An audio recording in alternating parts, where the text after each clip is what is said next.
የተወደዳችሁ በእግዚአብሔር ስም እንደምን ቆያችሁ?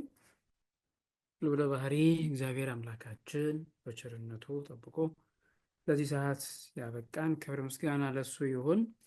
እናታችን ቅድስት ድንግል ማርያም፣ ቅዱሳን መላእክት፣ ጻድቃን፣ ሰማዕታት ሁሉም በየማዕረጋቸው ክብር ምስጋና ይድረሳቸው። እሺ ወንድማችን ዲያቆን ጥሩ አድርጎ መግቢያውን ዳስሶልናል። አጠቃላይ ቆይታውን በነገራችን ላይ ስለ ነገረ ጋብቻና ተጓዳኝ ነገሮች መነጋገር ወይም ደግሞ መማር ክርስትናን የማስቀጠያ አብይ ጉዳይ ነው። ይህንን ሁላችንም በደንብ ልንረዳው የሚያስፈልገው መሰረታዊ ጉዳይ ስለሆነ ማለት ነው። ምክንያቱም የነገው ፓትርያርክ፣ የነገው ጳጳሳት፣ የነገው ካህናት፣ የዲያቆናት፣ ቀሳውስት፣ የነገ ቀና የሆኑ ሀገር መሪዎች የሚወጡት ከዚህ ቤት ስለሆነ ማለት ነው።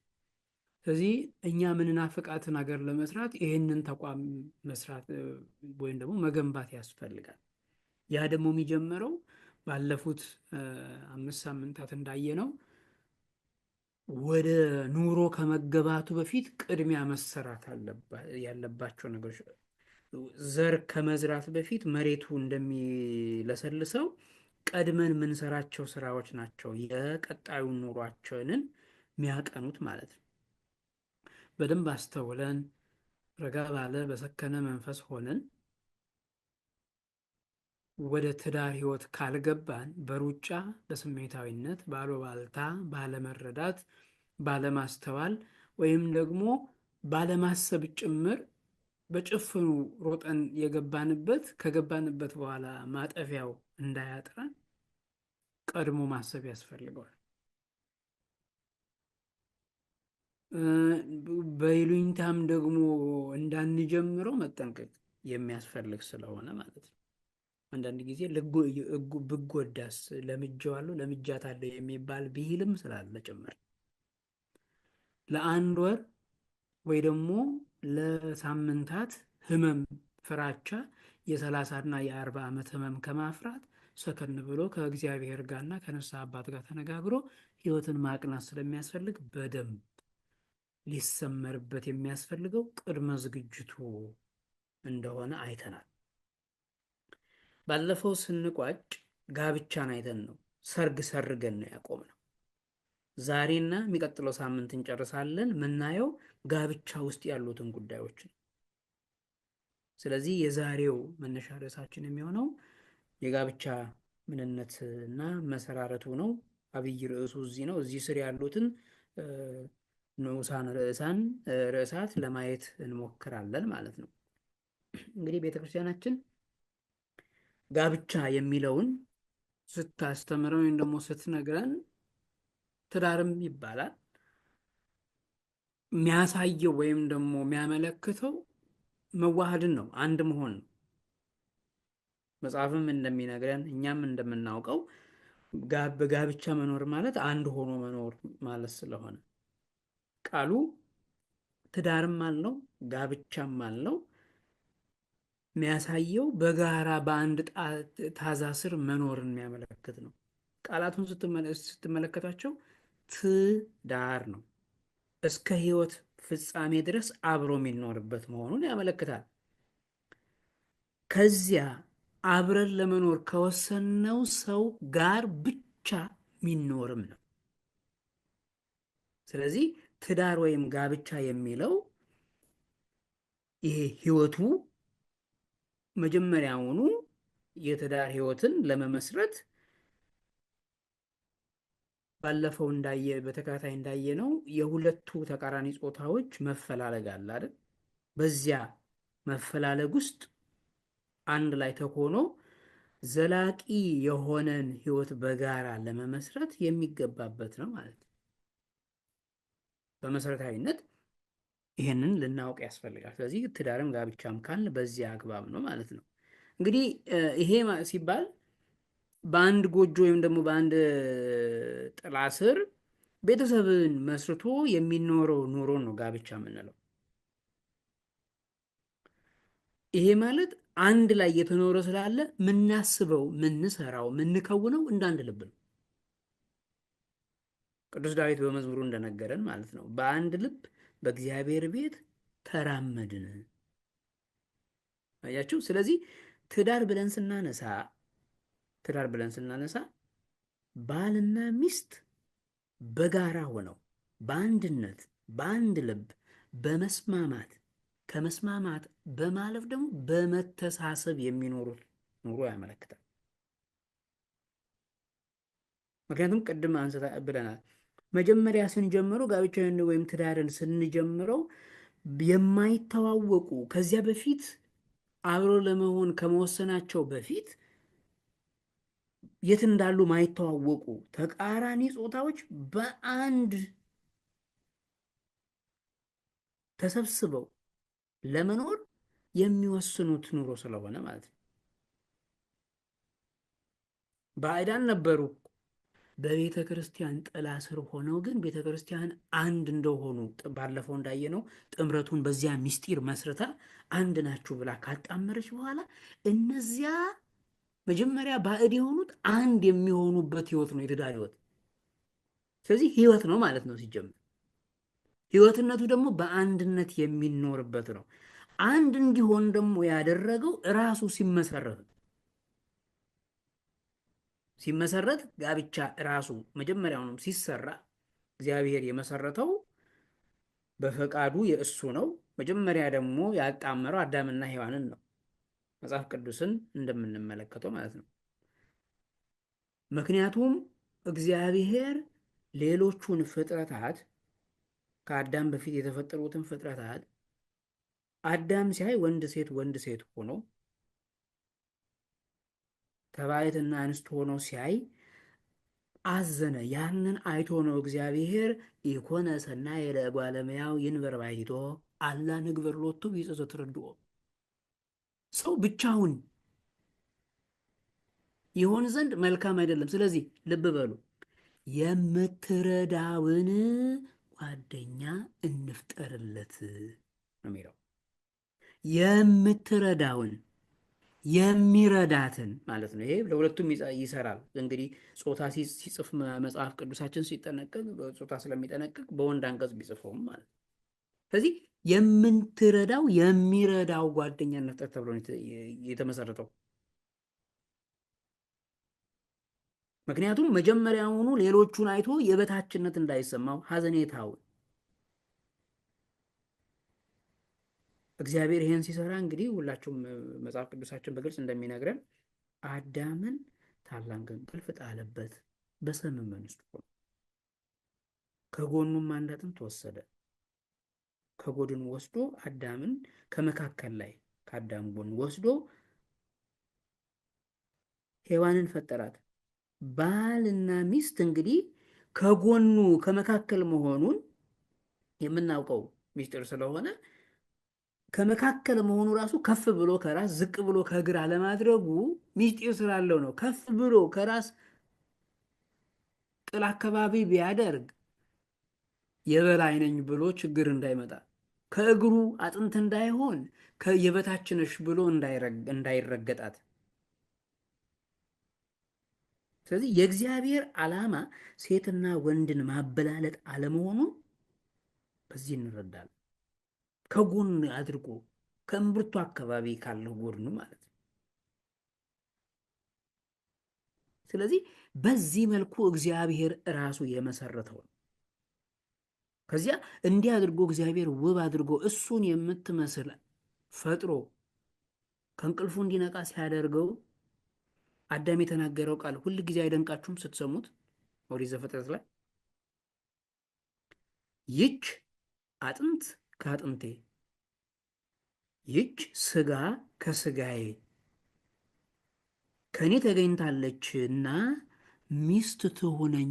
ልብ ብሎ የእግዚአብሔር ቤተሰቦች ሔዋንን ሚስት እንድትሆነው የፈቀደው አዳም ነው። እግዚአብሔር የምትረዳውን የፈጠረለት እሱ ሚስት ሴት ትባል የሚለውንም ስም የሰጠው እሱ ነው። ይሄ ማለት ምን ማለት ነው? ራሱ መርጦ ነው የተቀበላት። እሷም ወዳው ነው አብራው የሆነችው። ለዚህ ነው ሰው እናትና አባቱን ትቶ ሚስቱን ተከትሎ መሄደው።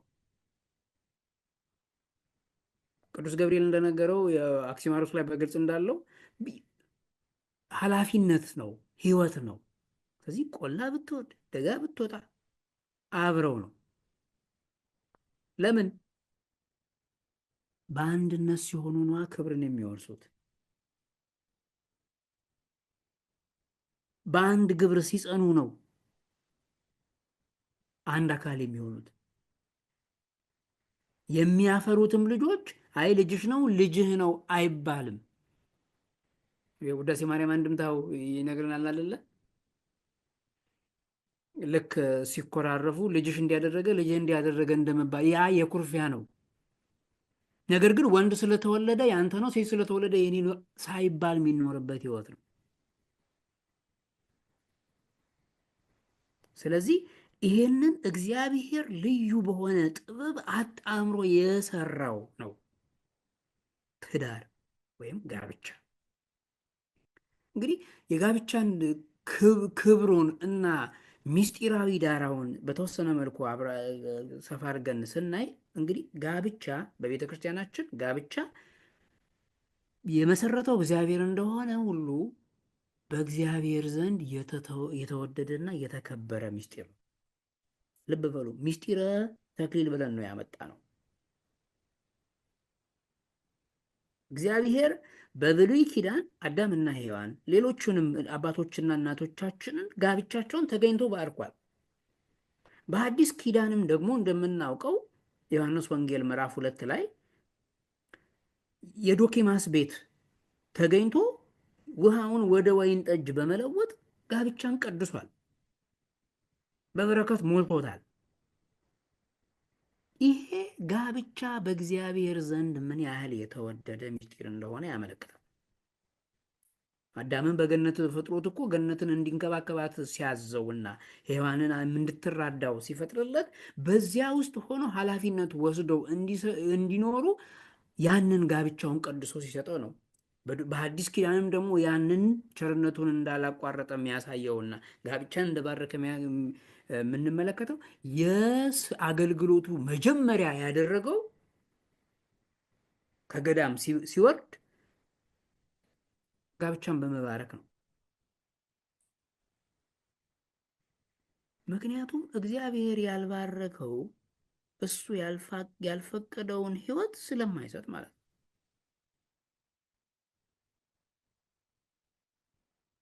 እንግዲህ ጋብቻ በእግዚአብሔር የተወደደ እንዲሁም የከበረ ምስጢር መሆኑን ጠንቅቀን ልናውቅ ያስፈልጋል። እግዚአብሔር ቤተሰቦች ዝም ተብሎ በመንገድ ዳር የሚሆን አይደለም። ከዚያም በተጨማሪ ጋብቻ የአንድነት ውጤትና በአንድነት በመሆን የሚከናወን ታላቅ ስርዓት ነው። እስኪ የመጽሐፍ ቅዱስ ክፍል ተመልከቱት። ባልና ሚስት አንድ ስጋ ናቸው እንጂ ሁለት አይደሉም። እግዚአብሔር ያጣመረውን እንግዲህ ሰው አይለየውም። እቺን ጥቅስ ሁሌ ነው የምንላት። እግዚአብሔር ያጣመረውን እንግዲህ ሰው አይለየውም። እግዚአብሔር ያጣመረውን ሰው እንደማይለየው ለማስረገጥ በተግባር መተርጎም ይጠበቅብናል። በተግባር ልናሳየው ያስፈልጋል። እግዚአብሔር ወዶ አጣምሮታል። እግዚአብሔር ፈቅዶ አንድ አድርጎታል። እግዚአብሔር ያጣመረውን እንዳይለያይ እኛ ልንሰራ ያስፈልጋል ማለት ነው። ምክንያቱም ጋብቻ የአንድ መሆን መገለጫ ስለሆነ በአግባቡ እኛ ሕግ እግዚአብሔርን ጠብቀን ስርዓተ ቤተ ክርስቲያንን አክብረን የምንባለውንና ምስጢሩን ተረድተን ከኖርንበት ትዳር በስርዓት ከተኖርበት የሚያስከብር ይሆን። ይህንን በብሉይም በሐዲስም አይተናል። ቅዱስ ጳውሎስ እንግዲህ ይህን ነው የሚያስጠነቀቀን እኮ ጋብቻ በሁሉ ዘንድ ክቡር ነው፣ ለመኝታውም ርኩሰት የለበትም። አያችሁ፣ ምክንያቱም ባርኮ ቀድሶ የሚሰጠው እግዚአብሔር ከሆነ የምንኖርበት ህይወትም የተቀደሰ ነው ማለት ነው።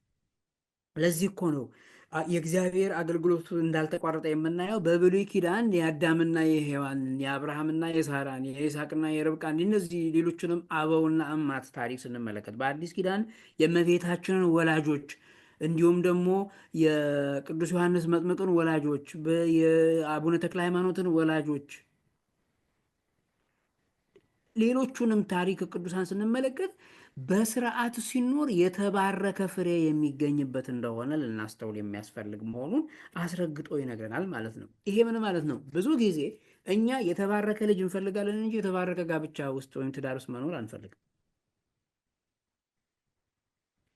ይሄ እግዚአብሔር በምስጢር አድርጎ ያጣመረውና የገመደው ሕይወት ውስጥ ጸንተን በመኖር ከበረከቱና ከጽድቁ ልንሳተፍ እንደሚገባን ፈተናዎቹን መታገስ እንደሚገባን ልብ ልንል የሚያስፈልግ መሆኑን የሚያሳየን ነው። እስኪ ምስጢሩ እንደው የተወሰነች ደግሞ ትንሽ ግብጥ ጠለቅ እንበል እስኪ። ቅዱስ ኤፍሬም በውዳሴ ማርያም ላይ የረቡዕ እና የቅዳሜን ስትመለከቱ ማርያም ድንግል ከብካብ ንጹሕ ወመራ ቅዱስ ይላል አይደል?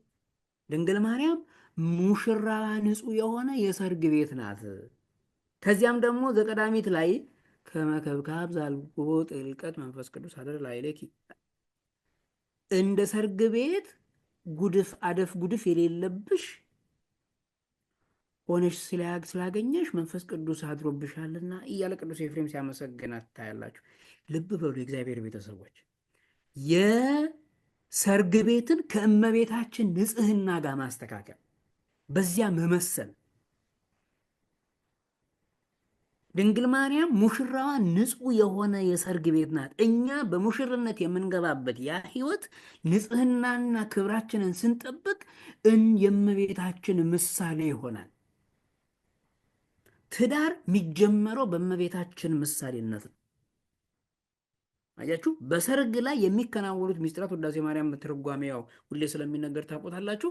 ያ ሚስጢር የሚሆነው በሰርግ ቤት ውስጥ የሚከናወኑት ስርዓቶች የእመቤታችን ምሳሌ ነው። አሁን ግን አንዱን ብቻ እናንሳ እዚህ ጋር። በሰርግ ቤት ውስጥ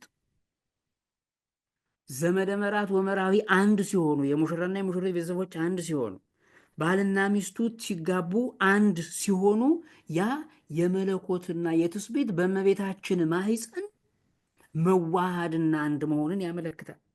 ሰውና መላእክት፣ አሕዛብና ሕዝብ፣ እግዚአብሔርና ሰው እነዚህ ተጣልተው የነበሩት ሁሉ መታረቃቸውና በእመቤታችን ምክንያት ይህን እንደምንላት እመቤታችን በእሷ ምክንያት አንድ ሆነው ማመስገን እንደቻሉ ይመሰጠርበታል። ጋብቻ ይሄ ነው ሚስጢሩ። ምንጀምርበት መንገድ እንኳን ማለት ነው እንደው ምንም አይነት እንከን፣ ምንም አይነት ቆሻሻ፣ ምንም አይነት አደፍ ጉድፍ ጥቂቷ ማለት ነው ብናኟ ያ የሌለበት የሰርግ ቤት እንደ ሰርግ ቤት፣ ምክንያቱም ሰርግ ቤትን በደንብ አሳምረው አስጊጠውት እንደሚጋቡበት ማለት ነው። አንቺም ምንም እንከን የሌለብሽ ሆኖ ቢያገኝሽ መንፈስ ቅዱስ አደረብሽ። የእኛ ትዳራችን ለእግዚአብሔር የሚመች ሲሆን በሕግ በስርዓት ስናከናወነው ክብሩን ለማሳየት ነው። ይሄ ቅዱስ ጳውሎስ እኮ ወደፊት እናየዋለን። ይህ ምስጢር ታላቅ ነው፣ እኔ ግን ይህን ስለ ክርስቶስና ቤተ ክርስቲያን እላለሁ ብሎ የተናገረውን ቅዱስ ዮሐንስ አፈወርቅ በበረከት ድረሰንና በደንብ ተርጉሞታል። አስባችሁታል? የክርስቶስና የቤተ ክርስቲያን አንድነት ከባልና ከሚስት አንድነት ጋር ሲነጻጸርና ሲመሳሰል በዚያ ሲመሰጠር፣ ስለዚህ በአንድ ታዛ ስር የሚኖሩ ወንድና ሴት የማይተዋወቁ የነበሩት እነዛ ባዕዳን ቤተሰቦቻቸውን የሥጋ ክፋይ የሆኑት ወገኖቻቸውን ትተው ሚስት ቤተሰቦቿን ረስታ ባል ቤተሰቦቹን ትቶ ወላጆቹን ትቶ የማያውቃትንና የማታውቀውን ያን ባዕድ አምኖና ታምኖ በአንድ ታዛ ስር በአንድ ትዳር ለመኖር ወስነው በዚያ ለቅድስና ሲበቁ ያን ሕይወት ማሰብ ትዳር ይሄ ነው ክብሩ። ያችሁ ለዚያ ነው የተጠራ ነው፣ ለዚያ ነው የተመረጠው። ስለዚህ በጋብቻ ውስጥ ሲኖር የሰው ልጅ ፍጹም ከብሮ የእግዚአብሔርን ክብርና ልዕልና አግኝቶ ራሱን ከኃጢአት ጠብቆ ጋብቻ ዓላማው ጽድቅ ነውና ለጽድቅ እንዲበቃ የሚያስችል መንፈሳዊ ስርዓት ነው ጋብቻ። ክብሩ ይሄ ነው። ክርስቲያኖች በጋብቻ ውስጥ ምን ከብረው ፍጹም መንፈሳዊያን እንድንሆን። ስለዚህ የጋብቻን ክብርና ምስጢርን ስናስብ ሰማያዊ በረከት እንዳለው ሰማያዊ ምስጢር እንዳለው ልንረዳ ያስፈልጋል፣ ከመሰረቱ ጀምሮ ማለት ነው። ታዲያ ምንድን ነው ዓላማው? በተደጋጋሚ አንስተናል። የጋብቻ ዓላማ በአብዩ ጉዳይ ድህነት ነው። በድህነቱ ጉዞ ውስጥ ግን የሚያሳካቸው መሰረታዊ የሆኑ ዓላማዎች አሉ። ጋብቻ የመጀመሪያው መረዳዳት ነው። አሁን እዚህ ጋር በደንብ እንደው በእመቤታችን ስም በደንብ ልብ እንድትሉ እፈልጋለሁ። ምክንያቱም ብዙ ጊዜ የምናውቀው የሚመስለን ግን የማንረዳቸው ነገሮች ስላሉ ማለት ነው። የጋብቻ የመጀመሪያው ዓላማ መሰረታዊ ዓላማ እርስ በርስ መረዳዳት መቻል። ክርስቲያኖች መረዳዳት ብለን ስንነጋገር መተጋገዝ ነው፣ መተሳሰብ ነው፣ መደጋገፍ ነው፣ መጠያየቅ ነው። ለራሳችን ሊደረግልን የምንፈልገውን ለትዳር አጋራችን ማድረግ ማለት ነው። እንደው ልብ ብሎ እስካሁን የተማርናቸውን 5ቱን ቅብላት የተከታተለ ሰው በተደጋጋሚ ጋብቻ ማለት ትዳር ማለት ተነጋግረን ልንግባባው የምንችለውን ሰው መርጠን ማግባት ማለት ነው የሚል አብይ አረፍተ ነገር ስናነሳ ነበር በተደጋጋሚ። አያችሁ፣ መረዳዳት፣ መደጋገፍ፣ መጠያየቅ ለራሳችን ሊደረግልን የምንፈልገው ለሌላ ማድረግ የምንችለው መግባባት ስንችል ነው።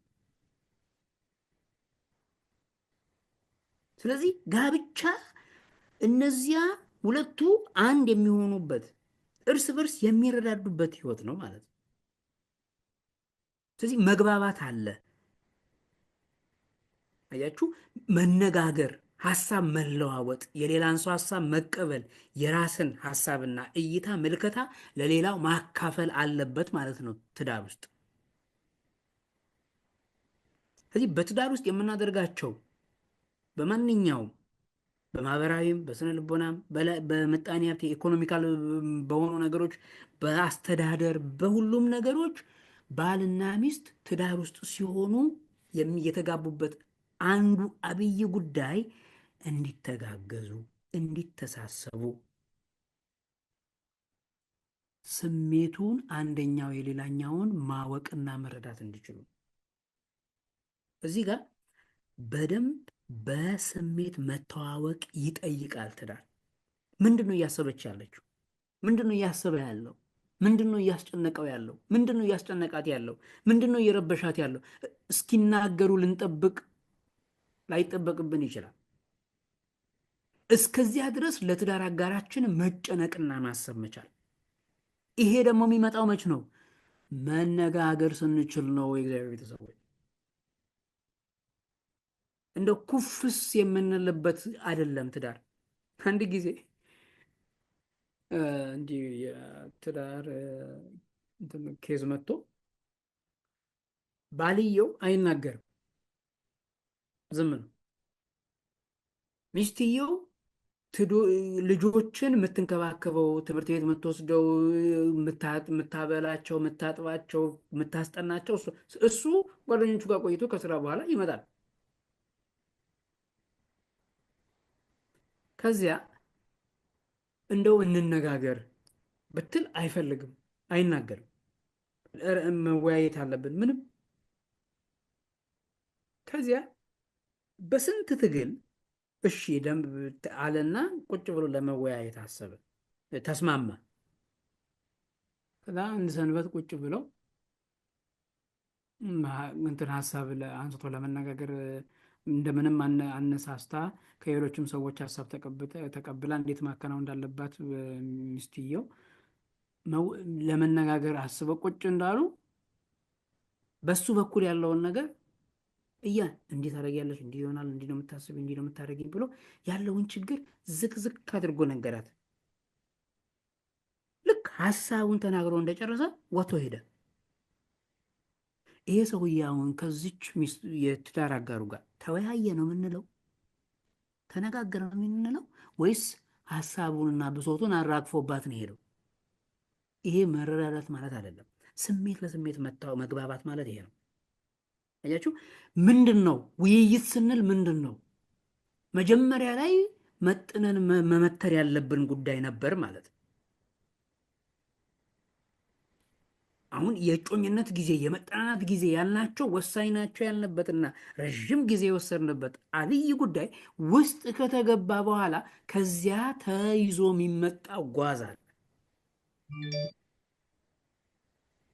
ያንን ለማስተካከል መነጋገር መቻል፣ ችግሮችን መቅረፍ የምንችለው መረዳዳት የምንችለው መግባባት ስንችል ስለሆነ ማለት ነው። ምክንያቱም እግዚአብሔር እኮ ሰው ብቻውን ይሆን ዘንድ መልካም አይደለም፣ የሚመቸውን ረዳት የምታግዘውን እንፍጠርለት ነው ያለው። አያችሁ፣ ረዳት እንፍጠርለት፣ መረዳዳት። ስለዚህ ባልና ሚስት እንደ አይን ብሌን ሊጠባበቁ ያስፈልጋል። መቼም ሰው አይኑ እንዲጠፋ አይፈልግም።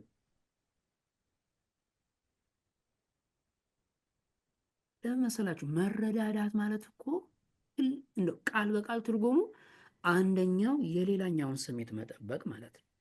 እንዲሆንብን የማንፈልገውን ሌላ ሰው ላይ አለማድረግ። አብዛኛውን ትዳር እየፈተነብን ያለው በዚህ ዘመን እኔ ያልኩት ካልሆነ የሚል እሳቤ ነው። እንደ ቅድሙ ወንድማችን ዝርግፍ አድርጎ መሄድ፣ አንቺ ማነሽና አንተ ማነህና ይባል በማለት በቤተ ክርስቲያን ስር ተጋብተን ራሱ እንደዛ እንዳይሆን መሰረታዊ ነገር መነጋገር መቻል። ኢትዮጵያውያን ስንባል ብዙ ጊዜ ያለብን ያው በግርድፉም ለመናገር ቢከብድም አብዛኛውን ጊዜ ሀሳቦችን ቁጭ ብለን እየተነጋግረን መፍታት እንፈራለን። አንድ ማሰብም ጭምር ነው የምንፈራው። በነገራችን ላይ ብዙ ሰዎች አጋጥሟቸው ከሆነ ኢትዮጵያዊ ሁሉም ባይሆንም በአብዛኛው ጫጫታ፣ ጋጋታ ያለበት ቦታ ይመቸናል። ብቻችንን ስንሆን ይጨንቀናል አይደል? ምክንያቱም ብቻውን ሲሆን ሁል ጊዜ ብቻ መሆን ማለት አይደለም። ብቻችንን ስንሆን ወደ ውስጥ ነው የምናስበው። ምንድን ነው እየሰራ ያለሁት የሚለው ነው አእምሯችን ውስጥ የሚመጣው። ስለዚህ የዕለት ውሏችንን የቆይታችንን እንገመግምበታለን፣ ራሳችንን እናይበታለን። ያንን ባህል ማዳበር ያስፈልገናል። መረዳዳት መቻል ሲባል ሀሳብ ለሀሳብ መለዋወጥ እንችላለን ማለት ነው። አያችሁ። እስኪ በጋራ እንሆንና ከቅዱስ ጴጥሮስ ጋር በመልእክቱ የጻፈውን እንደነቅበት። አንደኛ ጴጥሮስ ምዕራፍ 3 ቁጥር 1 እስከ 9 ያለውን የተወሰነውን ላንብብላችሁ። እናንተ ባሎች ሆይ ደካማ ፍጥረት ስለሆኑ ከሚስቶቻችሁ ጋር በማስተዋል አብራችሁ ኑሩ፣ ጸሎታችሁ እንዳይከለከል አብረው ደግሞ የሕይወት ጸጋ እንደሚወርሱ አድርጋችሁ አክብሯቸው። በመጨረሻው ሁላችሁ በአንድ ልብ ሁኑ፣ የሌላው መከራ ለእናንተ እንደሚሆን አድርጉ። እንደ ወንድሞች ተዋደዱ፣ ሩሮዎችና ትሑታን ሁኑ። ክፉውን በክፉ ፈንታ ወይም ስድብን በስድብ ፈንታ አትመልሱ። በዚህ ፈንታ ባርኩ እንጂ በረከትን ልትወርሱ ለዚህ ተጠርታችኋልና ይላል። እንዲያውን ከዚች ምክር በላይ አሁን ለሁለት ተጋቢዎች በጓደኝነትም ላሉት ከዚህ በላይ ምን አለ? እንግዲህ አልደፈር ባዩ ብዙ ጊዜ የሚይዘው ወንድ ስለሆነ ነው። አንዳንድ እህቶችም አይጠፉም፣ አንክድም። ግን ባሎች ወይ ነው ያለው ደካማ ፍጥረት ስለሆኑ። አሁን ደካማ ፍጥረት ስለሆኑ የምትለው ቃል እቺን ወስዶ ፌሚኒስት ነኝ ብለው ይሄ ፌሚኒስቱ ሳይሆን ይሄ ፋር ሌፍቲስት አይነት ሆነው አክራሪ ስለ ሴትነት እንኳን የማያውቁ አራማጆች እንደው አውቀናል ብለው ሲሳሳቱ እናያለን። እንደዛ አይደለም። ደካማ ፍጥረት ናቸው ያለበት መሰረታዊ ምክንያት በቀላሉ ተሸንግለው ይወርቀዋሉና ሳሱላቸው። አያችሁ፣ ለሌላው ስሜት መጠንቀቅና የሌላውን ስሜት መጠበቅ ነው አይደለም ያልነው። እዚህ መጠበቅ ሲባል ባሎች ወይ ለሚስቶቻችሁ ስሜት ተጠንቀቁላቸው። ከዛ እቺን ብሎ ግን ያመጣውን ደግሞ ስታዩት እኮ የሚገርማችሁ ነው። የምትጸድቀው በእሷ ነው ባጭሩ። ስለዚህ እሷን ሳትይዝ መጽደቅ አትችልምና ተንከባከባት። ልክ ወንድምህን እንደምትወደው አድርገህ ውደዳት። ምክንያቱም ወንድማዊ መዋዳድ ፍቅረ እግዚአብሔርና ፍቅረ ቢጽ የጽድቅ ሁለቱ አበይት መስመሮች ናቸው አይደለ? ከዚያ ውጭ የለም። ስለዚህ ወንድምን እንደ መውደድ ነው። ለጽድቅ የሚያበቃ ጉዞ ነው። ክፉን በክፉ አትመልስ። ክፉ ብትናገርም እንኳን አትጸየፋት። አንቺም አትጸየፊው። ቢሰድብሽ መልሰሽ አትስደቢው። ይልቁንም ባርኩ። አንዱ ሲግል ሌላኛው መቀዝቀዝ እንዳለበት በደንብ አድርጎ ቅዱስ ጴጥሮስ ይሄንን አጽንኦት ሰጥቶ ነው የሚነግረን። አሁን ላይ ያለነውን አይቶን አይመስላችሁ? ስለዚህ መጠንቀቅ ያስፈልገናል ማለት ነው። ሁል ጊዜ እኛ ለመረዳዳት ዝግጁ ከሆንን ሌላውን በቀላሉ ማሸነፍ እንችላለን። እያንዳንዳችን መረዳዳት፣ መተሳሰብ። እንደውም እኮ ቅዱስ ጴጥሮስ እኮ ይሄንን ሲናገር ሳራ ባሏ አብርሃምን ጌታዬ ትለው ነበረ። አያችሁ፣ አብርሃምን ሳራ ጌታዬ ስላለ ስትለው ልቡን ታራራው ነበር። ጌታዬ ብላ ጠይቀው የማያከናውንላት ጉዳይ አልነበረም። አያችሁ። ስለዚህ ይሄንን ማለት ስሜትን መረዳት ማለት ሐዋርያት የጻፉት የመጽሐፈ ዲድስቅልያ ሲናገር እንደዚህ ይላል። ሴቶች ሆይ፣ ሴቶችን ደግሞ ሲያስጠነቅቅ ማለት ነው። ሴቶች ሆይ፣ ቅድም እንግዲህ ለሚስቶቻችሁ ራሩላቸው ብሎናል አይደል? ከዛ ደግሞ ሚስቶችን ደግሞ ሳራ ባሏን ጌታዬ እንደምትለው እናንተም ባሎቻችሁን ጌታዬ በሉ ብላችሁ አክብሯቸው ብሎናል። በዚሁ በሐዋርያት መጽሐፍ በዲድስቅልያ ላይ ደግሞ ሴቶች ሆይ ባሏን የምትወድ ሚስት በእግዚአብሔር ዘንድ ክብርን እንደምታገኝ እወቁ ይላል።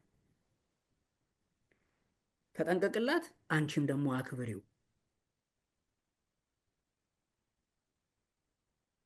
ስለዚህ ይሄንን ስንረዳ ጋብቻ ምን አይነት ትልቅ ዓላማ፣ መረዳዳት በጋብቻ ውስጥ ያለውን ትልቅ አስተዋጽኦ ነው የምናየው። እቺ የመረዳዳቱን ጉዳይ አንድ ነገር ከታምረ ማርያም ሁል ጊዜ መቅድሞ ሲነበብ ሰምታችሁ ከሆነ ከእናንተ ወገን ሚስት ያለችው ሰው ቢኖር እንደ ዓይን ብሌን ይጠብቃት፣ እግዚአብሔር ያስጠበቀው አደራ ናትና ይላል ታምረ ማርያም ላይ። ያላገባችሁ ልታገቡ የምታስቧት ሴት ከእግዚአብሔር የምትረከቧት አደራ ነው። ለሴቷም እንደዚያው። ያገባችሁ ወንድሞቼ ደግሞ አብራችሁ ያለችው እህታችሁ ከእግዚአብሔር የተረከባችኋት ኃላፊነታችሁ ናት። እንደ ዓይን እንዳይጠፋ በብዙ መጋረጃ እንደምትጋርደው ሚስትህንም ከክፉ ነገር ሁሉ ከልለ ሰውራት።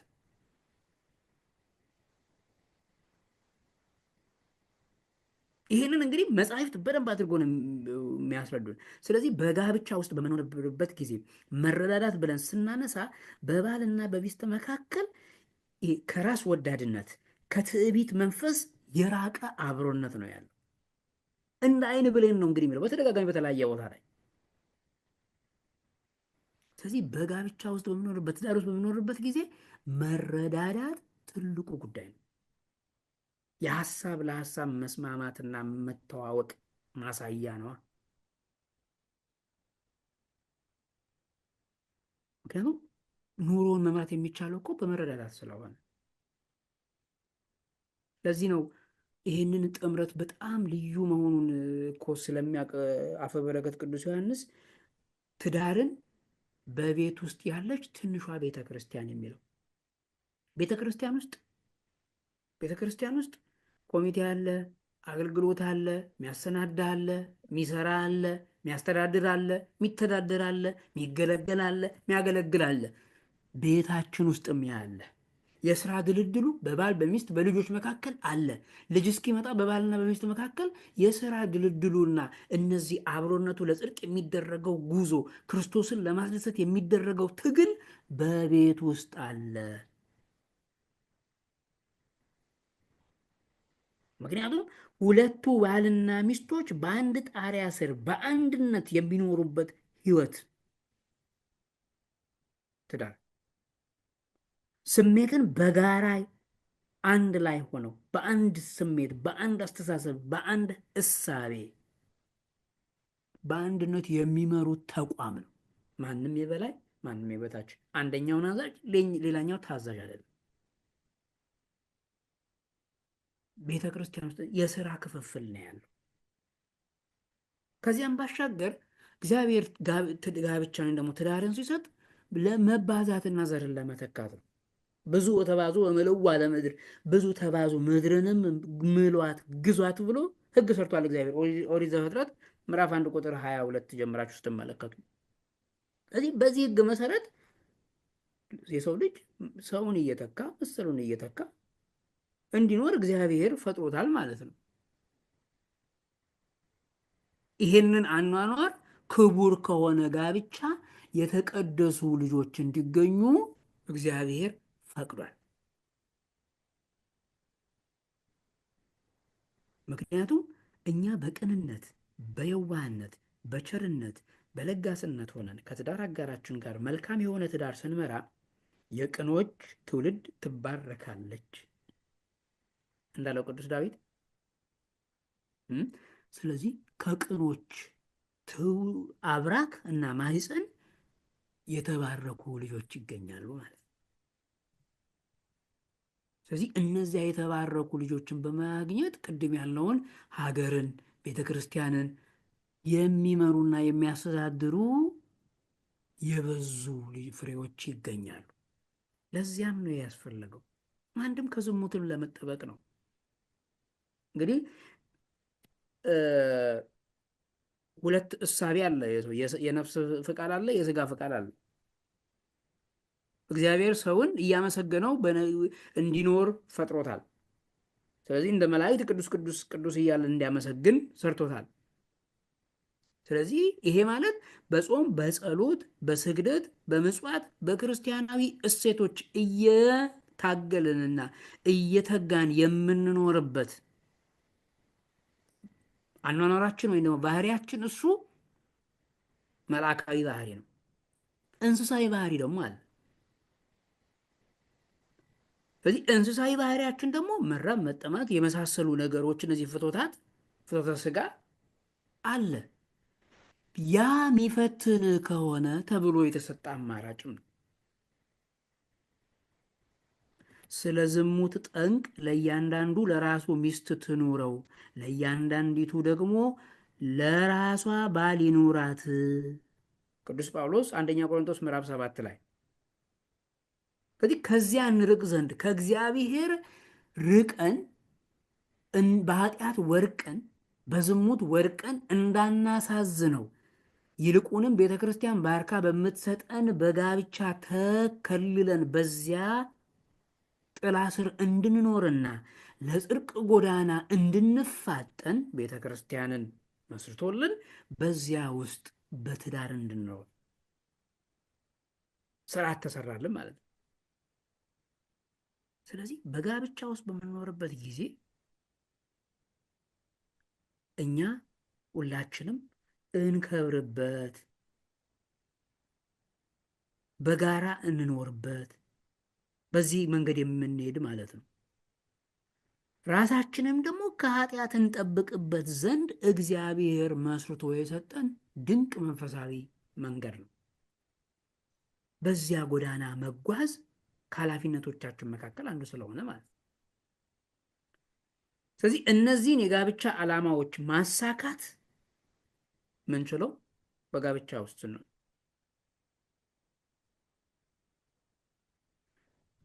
እንግዲህ ይሄ ምንድን ነው የሚያሳየን መሰላችሁ? ጋብቻን እግዚአብሔር ባርኮ የሰጠው መሆኑን ነው። ከአባቶች ታሪክ፣ ከእናቶች ታሪክ፣ ከአብርሃም፣ ከያዕቆብ፣ ከይስሐቅ፣ ከሌሎችም ቅዱሳን ታሪክ የምንመለከተው በትክክለኛው መንገድ ስንሄድ ትክክለኛ ዋጋ እንደምናገኝ ነው። ከዚያ ውጭ ግን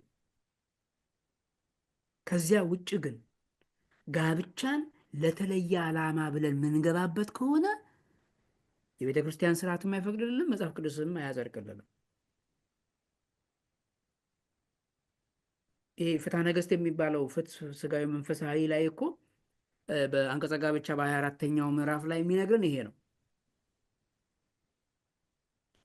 እንደው ከነቢያት ከሐዋርያት አንዱ እንኳን መጻሕፍትን ስንመረምር ይላል ወኢረከብነ አሐደ እምሉ እንደው ጋብቻን የጋብቻን ስርዓት ለዝሙት ትሁናችሁ ስርዓት አልባ በሆነ መልኩ እንደ እንስሳ ኑሩ ብሎ ያስተማረ አላገኘንም። ይልቁንም ይላል ነገሥታችን ልጅ ለመውለድ ብቻ ነው እንጂ የዝሙት ፍቶቱን ለማርካት ብቻ ብሎ ወደ ጋብቻ የሚገባ ስህተትን ሰራ። የጋብቻ ዓላማው ለመጠበቅ፣ ለመባዛት እና መረዳዳትን እነዚህ ውስጥ በሚደረግ ጉዞ ውስጥ ለድነት ለመብቃት ስለሆነ ስለዚህ አሁን እነዚህ መረዳዳት የምንላቸው ነገሮችን ስናስባቸው በዚህ የተወሰነ ነው ብለን ደግሞ እንዳንሸወድ ያስፈልጋል። ይኸውላችሁ ቅድም አይተናል። መረዳዳት ብለን በምናነሳበት ጊዜ መረዳዳት ብለን ስናወሳ በሀሳብ፣ በስሜት፣ በገንዘብ እንዲሁም ለኑሮ ለመግፋት የሚያስፈልጉን ማንኛውም ማህበራዊ ዘርፎች ላይ እርስ በርስ የምናደርገው መጠባበቅና አብሮነት ነው መረዳዳት ማለት። ዘርም መተካት ሲባል እንደው መውለድ ብቻ አይደለም። ብዙ ጊዜ አብዛኛውን ጊዜ የምንታለለው በዚያ ነው። ልጅ መውለድ ብቻ አይደለም። ልጅን ወልዶ የእግዚአብሔርን አደራ እስከ ፍጻሜው ማድረስ እግዚአብሔርን የሚፈራ እግዚአብሔርን የሚወድ በሕግ እግዚአብሔር የሚኖር የተባረከ ልጅን ማሳደግ መቻል ልጅን ስጋዊውም መንፈሳዊውም የሚያስፈልገውን ነገር በማቅረብ ክርስቲያናዊ ስነ ምግባር ባለው መልኩ ልጅን ማሳደግ መቻል ያ ትክክለኛው መረዳዳት የምንለው እሱ ዘርን መተካት የምንለው ያ። ሩካቤን በምንልበት ጊዜ ሩካቤውን ደግሞ ዘር ለመተካት ነገሥታችን እኮ ነገረን። ልጅ ለመውለድ ብቻ ነው እንጂ ለዝሙት ብሎ ያሰናበተ የለም። ይህንን በደንብ ልናስተውለው ነው ደግሞ ልብ ልንለው ያስፈልገናል ማለት ነው።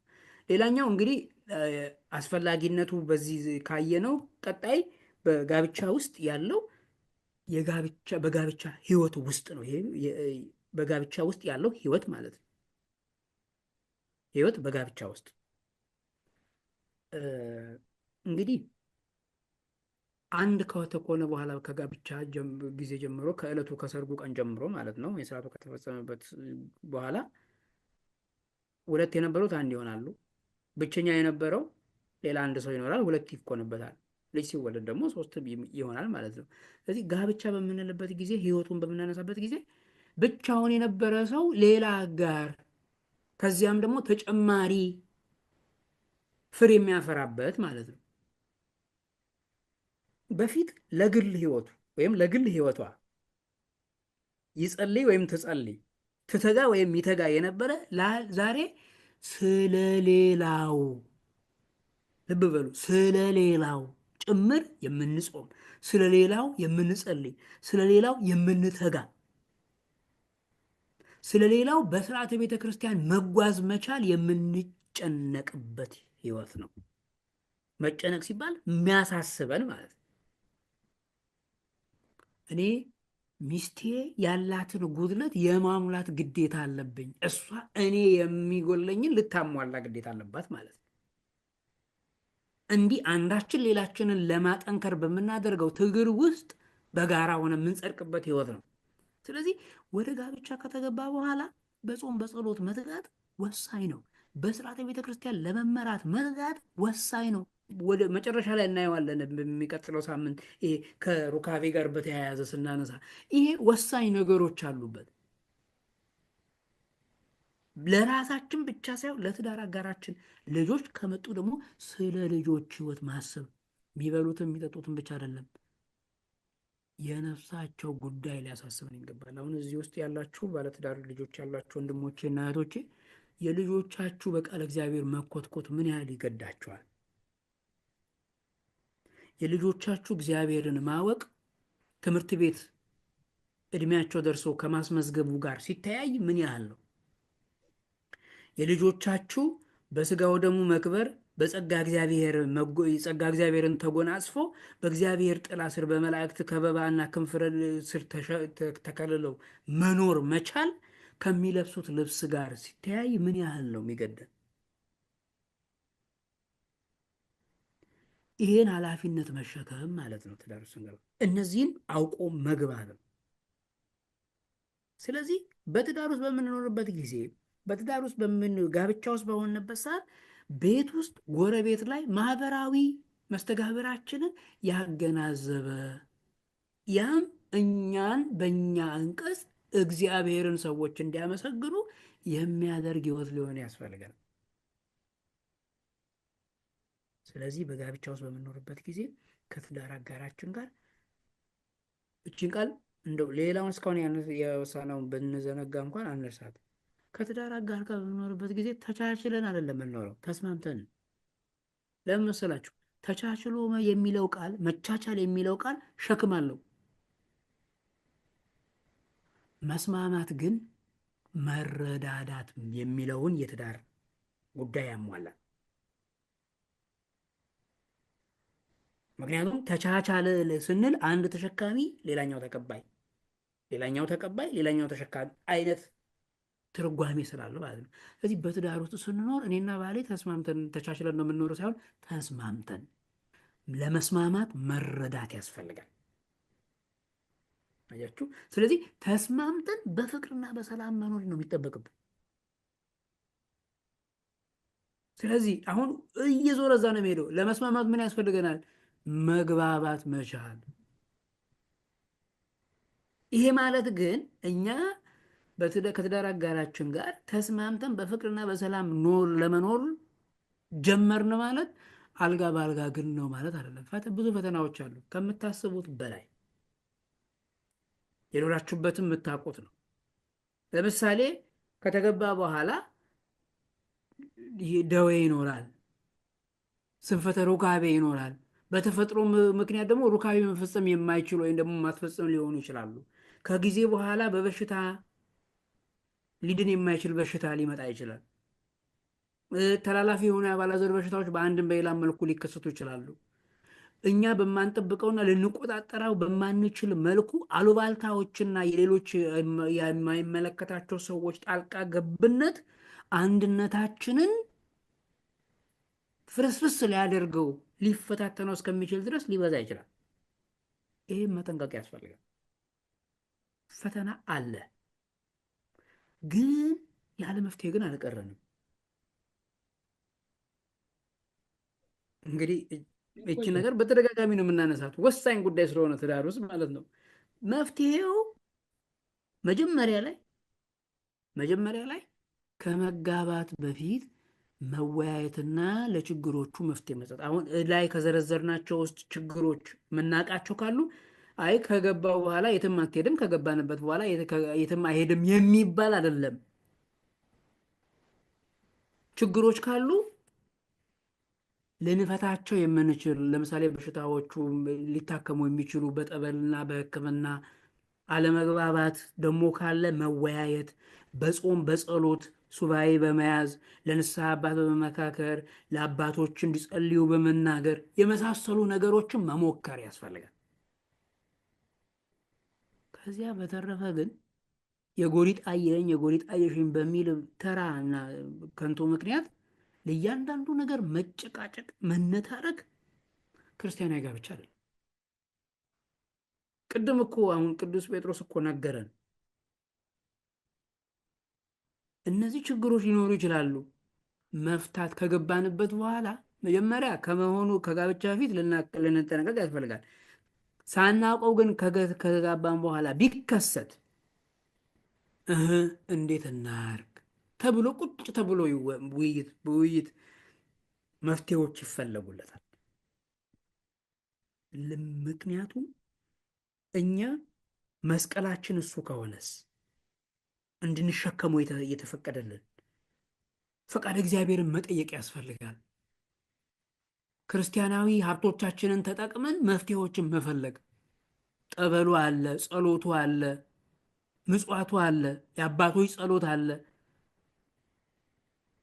እነዚህን ነገሮች መፍትሄ በደንብ አድርጎ መፈለግ ከኛ ይጠበቃል ማለት ነው። ስለዚህ ባልና ሚስት በጋራ በሚኖሩበት ጊዜ በጋብቻ ውስጥ እነዚህን ነገሮች በደንብ አድርገው ሊያስተውሉበት ያስፈልጋል ብዬ አምናለሁ። በደንብ እያቸው። በትዳር ውስጥ በምንኖርበት ጊዜ ሀሳባችን፣ ልባችን፣ ምክራችን አንድ መሆን አለበት። ብዙ ጊዜ አሁን ጓደኛዬ ወይ የሚስጥር ጓደኛዬ የህይወት ዘመን ጓደኛዬ ናት፣ ጓደኛዬ አብሮ አደጌ ጓደኛ ነው በሚል የትዳርን ገመና ወስደን ሚስቴ እንዲያደረገች ባሌ እንዲያደረገ ማለት ከጀመር የትዳርን የመጀመሪያውን ዲፊኒሽን ወይም ደግሞ ትርጉም አፍርሰነዋል። ጠቢቡ ሰሎሞን ነግሮናል እኮ መክብብ ላይ ትዳር በሶስት የተገመደ ነው፣ እግዚአብሔር፣ ባል እና ሚስት። ሌላ ባዕድ አስገባን ማለት ሀሳቡ ይከሽፋል፣ ልብ ይከፈላል፣ የሰው ምክር ያፈርሳል። ሁለቱም አንድ ስጋ ይሆናሉ የሚለውን የመጀመሪያውን የማቴዎስ ወንጌል ላይ ያለውን እናፈርሰዋለን። ለባለ ትዳር ከትዳር አጋሩ የቀረበ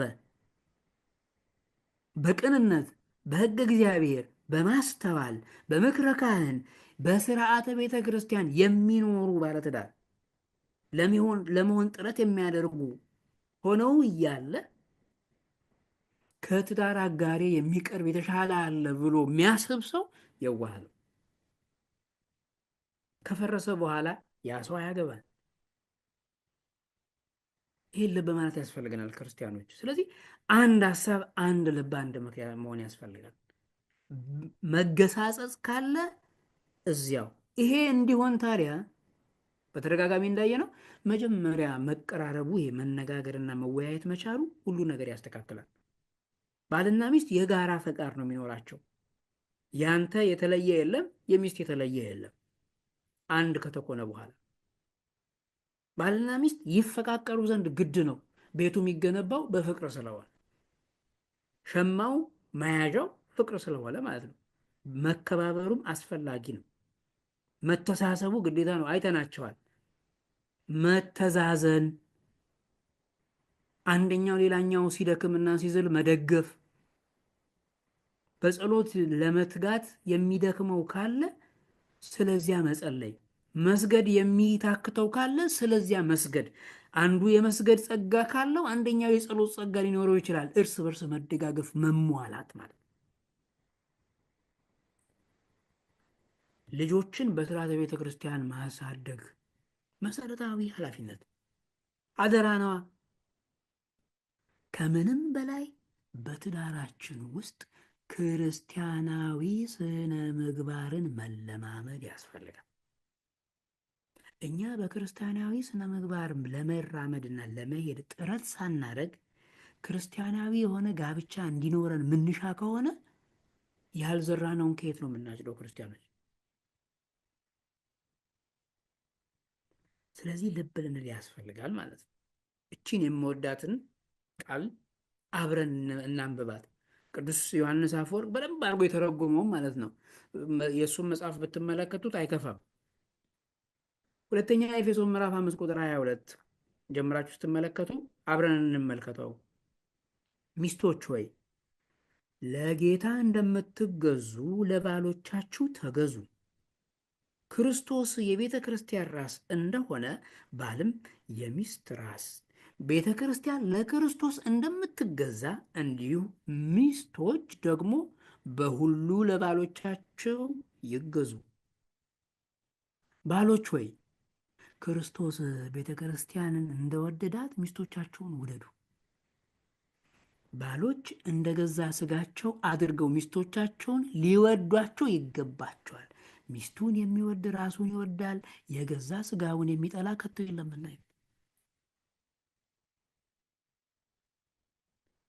እንግዲህ ቅዱስ ጳውሎስ ይህን በግልጽ ነው የሚነግረን። የባልና የሚስት ጋብቻ የክርስቶስና የቤተ ክርስቲያን ውህደት ነው። ክርስቶስ ለቤተ ክርስቲያን ራሱን ፍቅሩን የገለጠላት ራሱን አሳልፎ በመስጠት ነፍሱን ከስጋው ለይቶ ስጋውን ቆርሶ ደሙን አፍሶ ነው። ክርስቶስ ቤተ ክርስቲያንን የመሰረታት ሞቶላት ነው። ሞቶላት የመሰረታትን ቤተ ክርስቲያን ፍቅሩ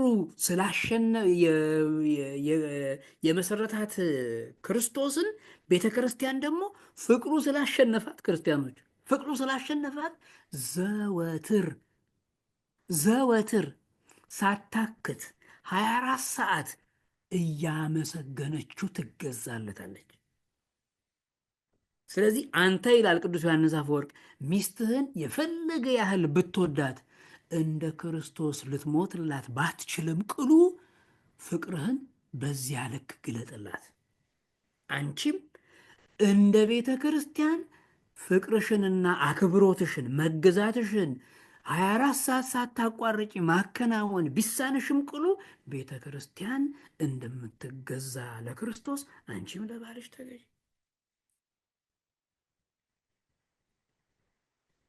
ለምን መሰላችሁ? ሴት የሚያሸንፋት ፍቅር ነው። ወንድ የሚያሸንፈው ክብር ነው። አያችሁ? ተገዙ አለ። ለባሎቻቸው ተገዙ። የክብር ጉዳይ ነው። ባሎችስ ቤተ ክርስቲያንን እንደወደደ ክርስቶስ እናንተ ሚስቶቻችሁን ውደዱ። ፍቅር ነው። ስለዚህ ፍቅር ሲደመር ክብር የቀና ዘላለማዊ ጥምረትን ይፈጥራል። ይህን ስናደርግ በእውነቱ ተገቢውን መሰረታዊውን ትዳር ይዘናል ማለት ነው። አንተ ከኔ ትሻላለህ፣ አንቺ ከኔ ትሻላለሽ እየተባለ ጽኑ የሆነ ትዳር ይመሰረትበታል። ችግሮች ካሉ በጋራ በመፍታት ቅድም እንደተባባል ነው። አውጥቶ በመናገር መፍትሄ አይመጣም። መፍትሄ ለመፈለግ ራሱ በጋራ ነው መፍትሄ መፈለግ የሚያስፈልገው። ለሌላ ሰው ማማከር ቢያስፈልግ በጋራ ተስማምቶ ይሄን ነገር አልቻልነውም፣ ስለዚህ እስኪ የንስሐ አባታችን እናናገር። መፈታት ካልቻለ የኖሩትን ደግሞ ከኛ ታላላቆችን እናማክር። በጋራ ነው። ሚስጢር መጠባበቅ ስለሚያስፈልግ ማለት ነው። ሚስጢር እየተጠበቀ በመንፈሳዊ ፍቅር የሚኖርበት ይሆን። ክርስቲያኖች በትዳር ውስጥ በክርስቲያናዊ ትዳር ውስጥ አንዱ የበላይ ሌላኛው የበታች አይደለም። እንደዚህ አይነት ልዩነት ቤተክርስቲያን አታስተምርም። ጉዳዩ የተለያየን ሰዎች አንድ ላይ ሆነ ስለሆነ ያንን አንድነታችንን ይዘን የምንመጣው አስተዋጽኦ የተለያየ ሰው ተፈጥሯዊ ልዩነቶች ሁሉ እኮ አሉ። የወንድ ተፈጥሮ፣ የሴት ተፈጥሮ፣ ያን ይዞ በጋራ መኖር መቻል። ባል ስለ ሚስቱ፣ ሚስትም ስለ ባሏ አሳልፈው ሰውነታቸውን ለመከራ እስከ መስጠት ድረስ በፍጹም ፍቅር መዋደድ እንደሚገባቸው ቤተ ክርስቲያን በደንብ ታስተምረናለች ማለት ነው። ስለዚህ ይህንን ተረድተን በደንብ በጥንቃቄ በትዳር ውስጥ ስንኖር መሰረታዊ ነገሮችን ልናሟላ ያስፈልጋል። እግዚአብሔር አምላካችን ማስተዋሉን፣ ጥበቡን፣ አእምሮውን፣ ልቦናውን ያድለን። በሚቀጥለው ሳምንት ስለ ፍቺ እና ሁለተኛ ጋብቻ እና መጨረሻ ላይ ስለ ስርዓተ ሩካቤ እናይና እንፈጽማለን። እግዚአብሔር ይስጥልን። በጎደለ አምላክ ትሙላለን።